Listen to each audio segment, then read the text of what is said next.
ভোরবেলাটা কত সুন্দর হয়, তাই না? সবসময় তো এই ভোরবেলাটা দেখা হয় না। তাই আজকে সুযোগটা হাতছাড়া করতে পারলাম না।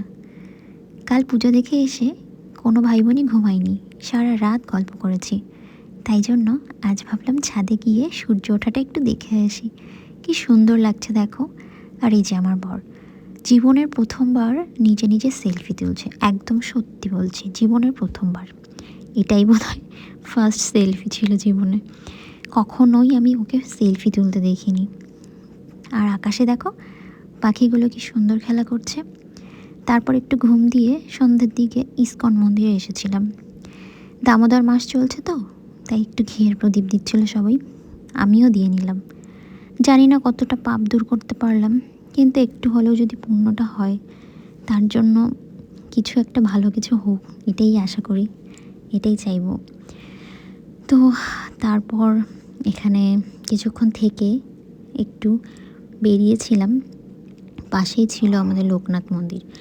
ওখানে আবার এখানে আমি অনেকবারই এসেছি, কিন্তু আমার বরকে নিয়ে কখনো আসা হয়নি, তাই ওকে দেখাতে নিয়ে আসলাম। ইস্কন মন্দিরে আমরা প্রসাদ খেয়েই এসেছি, রাতের ডিনার কমপ্লিট বলতে পারো। আর সেখান থেকে কি হয়েছে জানো, আমার বাবার জুতোটা চুরি হয়ে গেছে। মানে কি বলবো, আমাদের না ফুল ফ্যামিলিরই জুতো চুরি হয়েছে। আমি জানি তোমরা যারা যারা দেখছো তাদেরও কারো না কারো জুতো চুরি হয়েছে, কমেন্টে জানিও। আর তারপর বাচ্চারা বায়না করলো ছাদে গিয়ে বাজি ফোটাবে। তো সেই কথা সেই কাজ, বাচ্চাদের বায়না আর কী করে ফেলবো। রাত 12টার পরে চলে এলাম ছাদে, কারো চোখে ঘুম নেই, সবাই মিলে বাজি ফোটাচ্ছি। আর আমরা দুজনে মিস করলাম না, আমরাও জয়েন করলাম ওদের সাথে। তো এইভাবে রাতটা কিছুক্ষণ স্পেন্ড করে তারপরে বাড়ি চলে গেলাম। এখানে সবাই আছে দেখো। তো আজকের এই দিওয়ালিটা ভীষণ ভালো কাটলো আমার।